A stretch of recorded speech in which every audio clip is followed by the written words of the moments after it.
We hold these truths to be self-evident that all men are created equal, that they are endowed by their Creator with certain inalienable rights, that among these are life, liberty, and the pursuit of happiness. Never in the history of mankind had the set of words been so twisted and turned for selfish interests. The contradictions for this country began at her inception.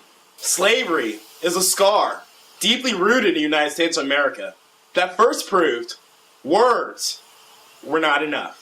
Prophetic words that gave all men the rights to life, liberty, and the pursuit of happiness. Opportunity to be anything we want to be, no matter our race, gender, religion, socioeconomic class, or sexual orientation. It's simple to say these things, but as we found out through the civil rights movement, women's suffrage, and the current gay rights movement, application is a completely different beast. The rights passed down by our forefathers that protect our homes from the tyranny of government, that give us an opportunity for success, and give us a right to form a lifelong bond of love with whomever we choose, continue to be matters that are up for debate. Debates created because of unconstitutional laws that are in direct conflict with the simple words written on the Declaration of Independence, Bill of Rights, and the United States Constitution. An atheist, a divorcee, and homosexual share equal rights to sign a legal document that gives them the full legal rights to partnership, just as much as a man who marries a woman in a religious ceremony sanctioned by a priest or a rabbi.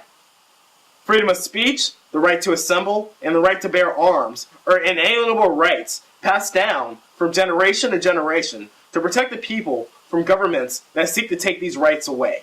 Understanding where these rights came from is important, but putting them in context of the situation that's been tainted by ignorance and fear is a completely different matter. It is up to we, the people, to safeguard these rights before it gives an opportunistic party a green light to take away a right we hold dear.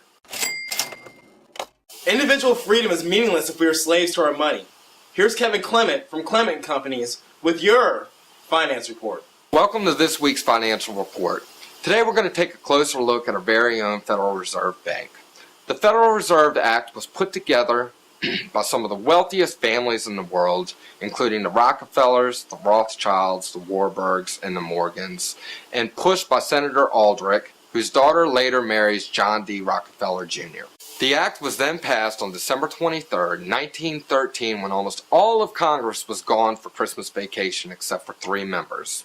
Woodrow Wilson then signs the act, leaving only a few men in charge of our nation's money. Soon after the Federal Reserve Act was signed, the Income Tax Act was passed, and these men were then given permission to take a portion of earned wages to pay for government's expenses. And there you have it. They could then profit off of our government out of expense of the American people.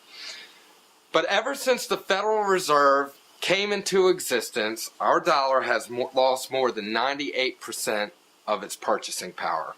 The only way to really keep and hold wealth is to purchase physical gold and silver. For more information, you can contact me on facebook.com/Kevin P. Clement. If you want to have the rights passed down by our forefathers, you must respect the rights of others. For more information on today's topic, you can find me on Facebook at facebook.com/CalFinaKing or follow me on Twitter at CalFinaKing.